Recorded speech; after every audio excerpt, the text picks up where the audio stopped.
எல்லா பெருமைகளும் இறைவனுக்கு. அனைவர் மீதும் இறைவன் புறத்திலிருந்து அமைதியும் சமாதானமும் நிறைவாக இன்றைய தியான வகுப்பை துவங்கலாம். காலை பிரார்த்தனை வாசிக்கலாம்.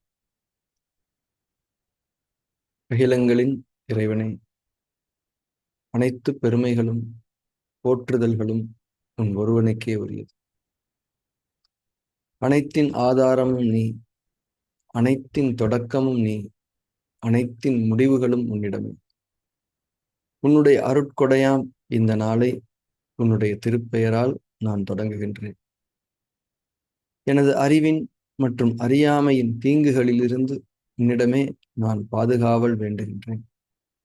எனது பெருமை மற்றும் பொறாமையின் தீங்குகளிலிருந்து உன்னிடமே நான் பாதுகாவல் வேண்டுகின்றேன். உலகத்தின் பொருள் மயக்கங்களும் என் மன இச்சைகளின் கெட்ட நோக்கங்களும் உன்னுடைய பொருத்தத்தை விட்டும் என்னை விலக்கிவிடாமல் இருக்க உன்னிடமே உறுதியாக நான் பாதுகாவல் வேண்டுகின்றேன். இன்னும் எனது தவறுகள் மற்றும் பாவங்களுக்காக உன்னிடமே நான் மன்னிப்பை வேண்டுகின்றேன். மன்னிப்பவனே, என்னை மன்னிப்பாயாக.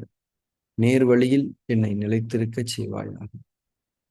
உன்னுடைய அருளை கொண்டும் கருணையை கொண்டும் உன்புறமிருந்து நற்குணங்களை கொண்டும் ஞானங்களை கொண்டும் என்றென்றும் என்னை நீ வழி நடத்துவாயாக.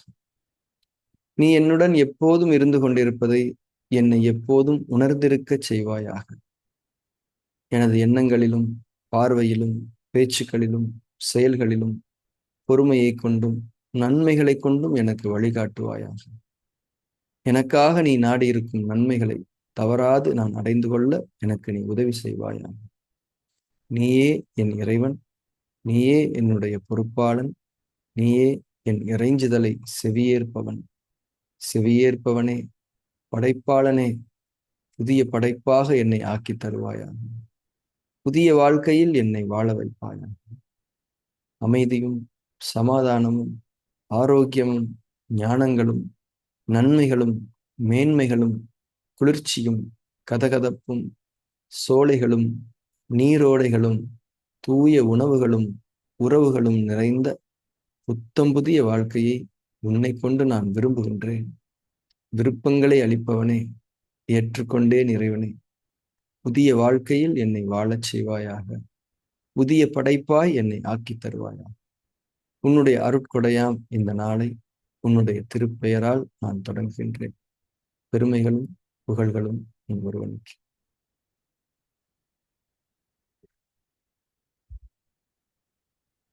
இறைவழி தியானம், இறைவழி என்ற ஒரு வாழ்க்கை முறையில் இறைவன் நம்மை வாழச் செய்து கொண்டிருக்கின்றான்.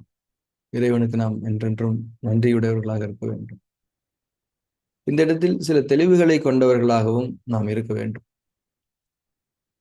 இறைவழி என்றால் என்ன என்பதை பற்றிய புரிதல் நம்ம ஒவ்வொருவருக்கும் இருக்க வேண்டும். நம்ம கிட்ட ஒரு கேள்வி கேட்கிறாங்க, என்னங்க இறைவழின்னு சொல்றீங்களே, என்ன இறைவழி?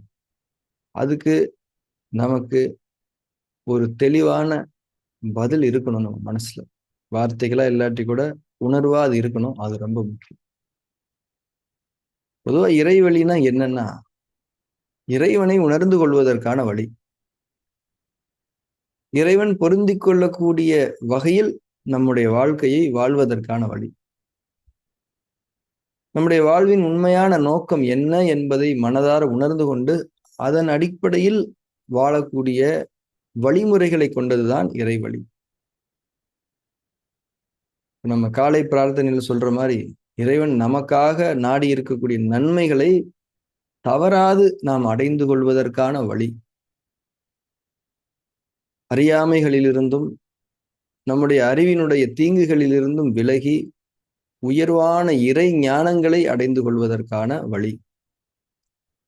அந்த இறை ஞானங்களை கொண்டு நம்முடைய நோய்களிலிருந்து, துன்பங்களிலிருந்து, வறுமையிலிருந்து, சுகவீனங்களிலிருந்து சுகம் அடைந்து கொள்வதற்கான வழி. அந்த ஞானங்களை கொண்டு அந்த சுகத்தில் நிலை பெற்று வாழ்வதற்கான வழி. நம்முடைய எல்லா தேவைகளுக்கும் இறைவனை மட்டுமே முன்னோக்கி அவனையே நம்முடைய வாழ்க்கைக்கு பொறுப்பேற்படுத்தி நாளைய வாழ்க்கையை பற்றிய எந்த விதமான பயங்களும் கவலைகளும் இல்லாமல் நம்பிக்கையுடனும் பொறுமையுடனும் வாழக்கூடிய ஒரு லேசான வழி இறைவழி. பொருளை மட்டுமே சம்பாதிக்காமல் அருளையும் சம்பாதித்துக் கொள்ள வேண்டும் என்று உணர்ந்து அதை சம்பாதித்துக் கொள்வதற்கான வழி.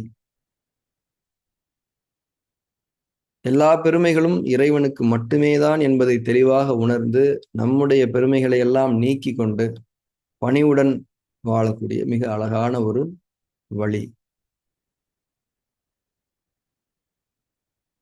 இறைவனுக்கு யாரையும் எதனையும் இணை வைக்காமல், அதாவது மனிதர்களையும் குருமார்களையும் தெய்வங்களாக்கி கொண்டு அவர்களை வணங்கி கொண்டிராமல், வணக்கத்திற்குரியவன் அகிலங்களின் அதிபதியான இறைவன் மட்டும்தான் என்பதை மனதார ஏற்றுக்கொண்டு வாழக்கூடிய உண்மையான ஆன்மீக வழி இறைவழி. இதுபோல நிறைய சொல்லிக்கிட்டே போகலாம். இதெல்லாம் நம்ம உணர்வா இருக்கிற ஒரு விஷயம்தான். மொத்தத்துல மனிதன் மனிதனாக வாழக்கூடிய வழி, மனித வாழ்வியல் வழி தான் இறைவன். மனசுல எப்பயுமே அமைதியோடையும் சமாதானத்தோடையும் நன்மை தீமைகளை எல்லாம் பிரிச்சு பார்த்து அதுல தீமைகளை உறுதியா விலக்கி நன்மைகளை நோக்கங்களா கொண்டு வாழக்கூடிய ஒரு உன்னதமான வழிதான் இறை வழிங்கிறத நம்ம உணர்ந்துக்கணும். ஒவ்வொருத்தரும் உணர்ந்துக்கணும். தான் இறைவழி. இறைவழியில வாழ்றதுக்கு எல்லாருக்குமே விருப்பம் தான். யாருக்குதான் விருப்பம் இல்லாம இருக்கும். ஆனா அதுல வாழ்றதுக்கு ஏகப்பட்ட சவால்கள் இருக்குது. அந்த சவால்களை நம்ம எல்லாம் கடந்துதான் வந்திருக்கோம். அதுவும் பொருளையும் பணத்தையும் கவர்ச்சியையும் அலங்காரங்களையும் மட்டுமே பிரதானப்படுத்தி வாழக்கூடிய மனிதர்களுக்கு மத்தியில இறை வழியில உறுதியா தொடர்ச்சியா வாழ்றதுங்கிறது கொஞ்சம் கஷ்டம்தான், இறைவன் நாடினால் அன்றி.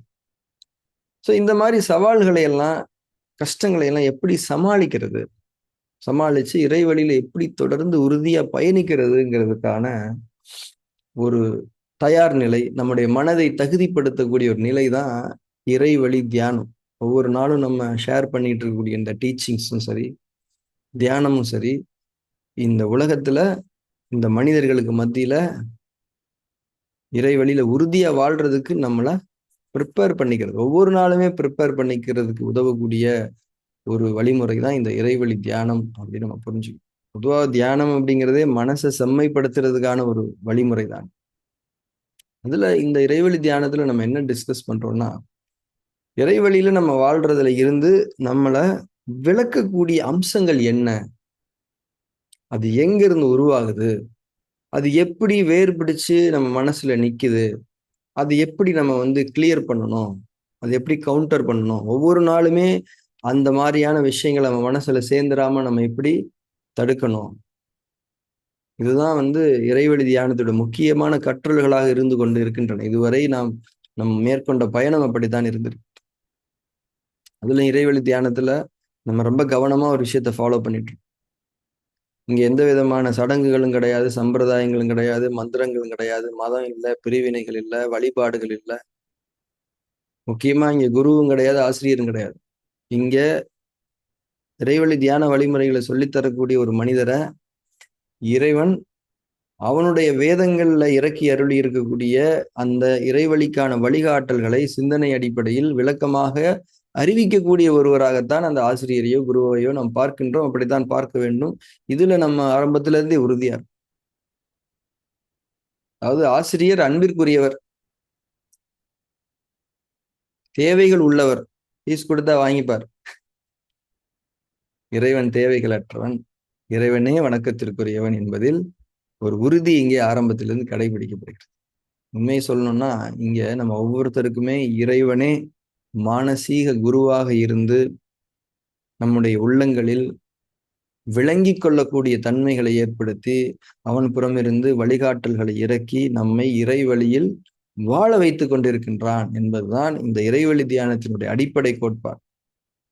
அதனால ரொம்ப அழகான ஒரு வாழ்க்கை வழிமுறையை இறைவன் ஒவ்வொருத்தருக்குமே ஏற்படுத்தி இருக்கிறான்.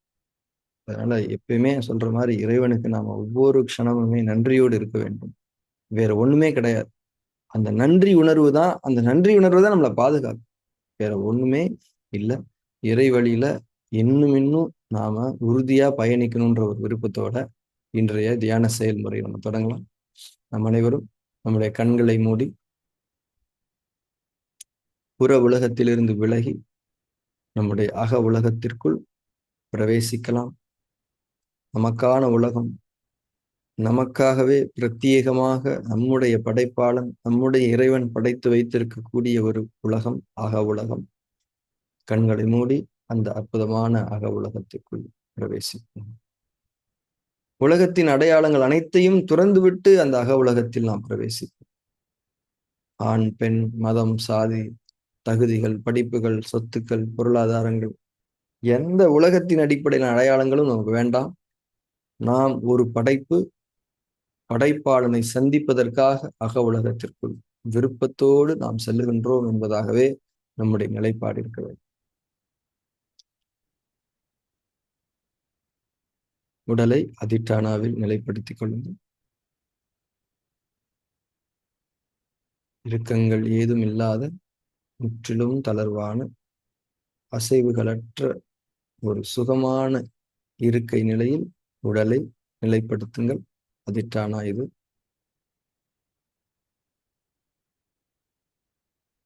அதிஷ்டானாவை உணர்ந்து கொள்ளுங்கள்.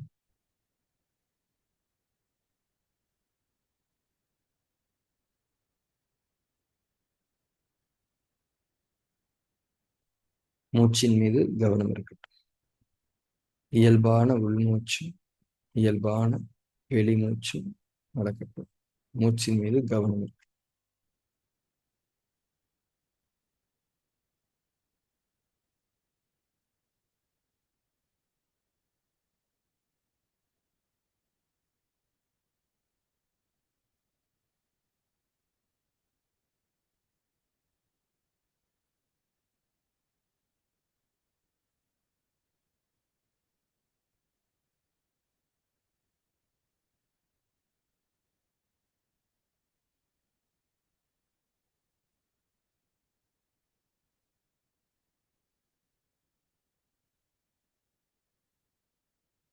மூச்சின் மீது உணர்வுடன் கூடிய கவனம் இருக்கட்டும். இறை உணர் சுவாசம். மூச்சு நமக்கு கொடுக்கப்படுகிறது, நாம் பெற்றுக்கொள்ளுகின்றோம். மூச்சுதான் நம்மை வாழ்வித்துக் கொண்டிருக்கக்கூடிய உயிரோட்டம், உயிராற்றல். அது இறைவன் புறத்திலிருந்து நமக்கு வழங்கப்பட்டு கொண்டிருக்கின்றது என்ற அந்த உணர்வோடு மூச்சை கவனிப்பதுதான் இறை உணர் சுவாசம்.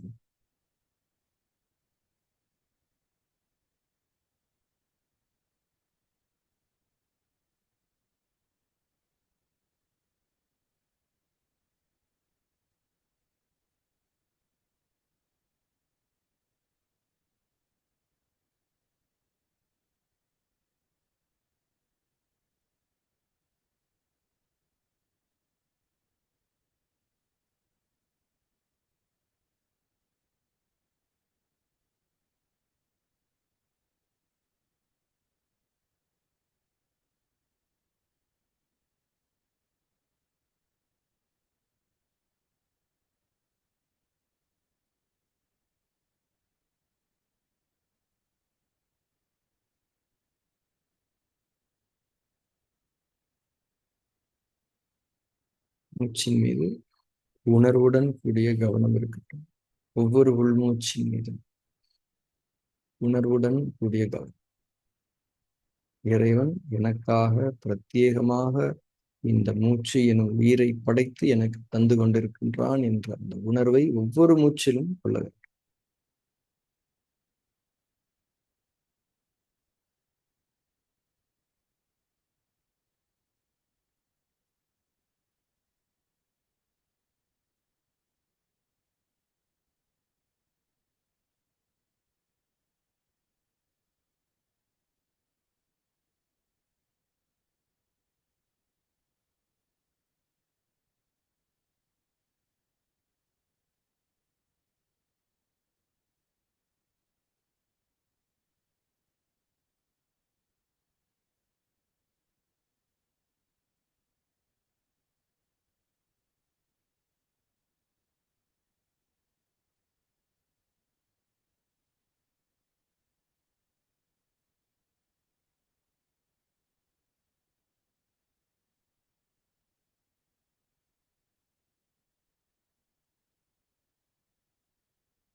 மூச்சின் மீது கவனம் இருக்கட்டும்.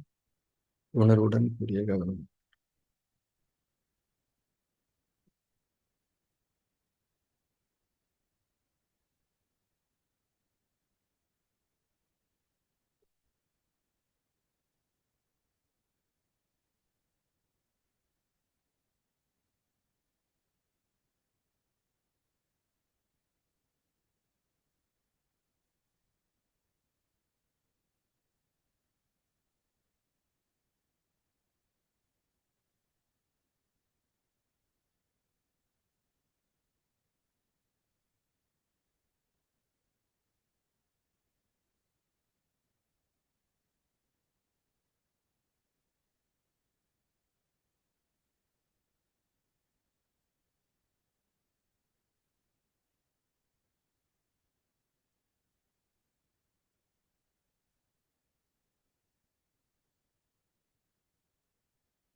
இப்போ நம்ம ஃபார்ம் 3 ப்ராக்டிஸ் பண்ண ஆரம்பிக்கலாம்.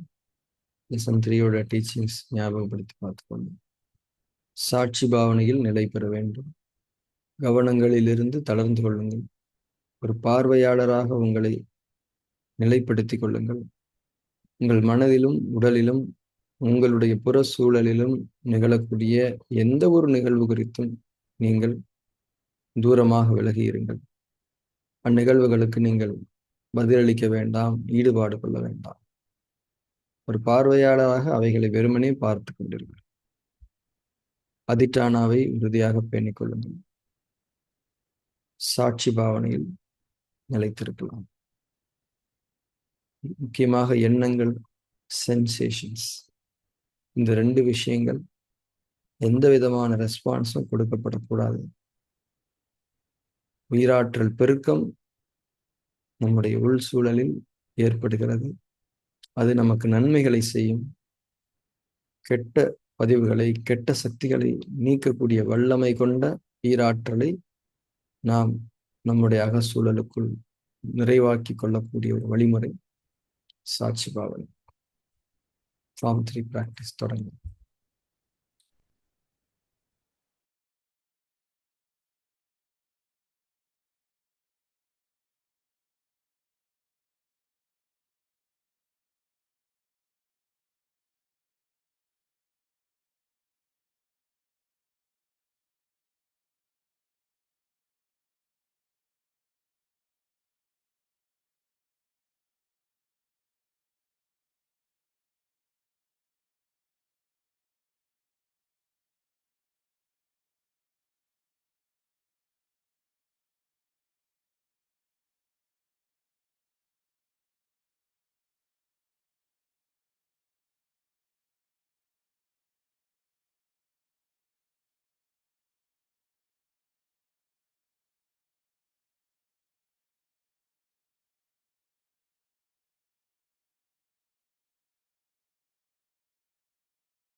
அதிஷ்டானாவிலிருந்து தளர்ந்து தியானத்தில் தொடர்ந்து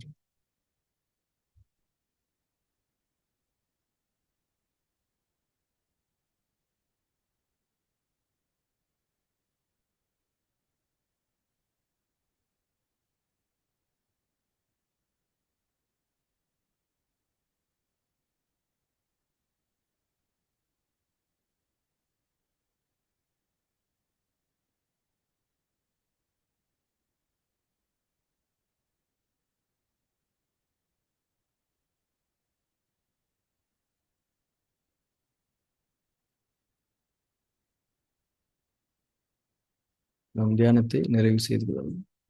கண்களை திறந்து. மெடிடேஷன் ப்ராக்டிஸ் பண்றது அப்படிங்கிறத டாப்ல வச்சுக்கோங்க. டாப் ப்ரையாரிட்டியில இருக்கணும். நம்ம ஒரு நாளுடைய செயல்பாடுகள்ல ரொம்ப டாப்ல இருக்க வேண்டியது இந்த மெடிடேஷன் ப்ராக்டிஸ் தான். இதுதான் வந்து ஒரு காருக்கு பிரேக் மாதிரி.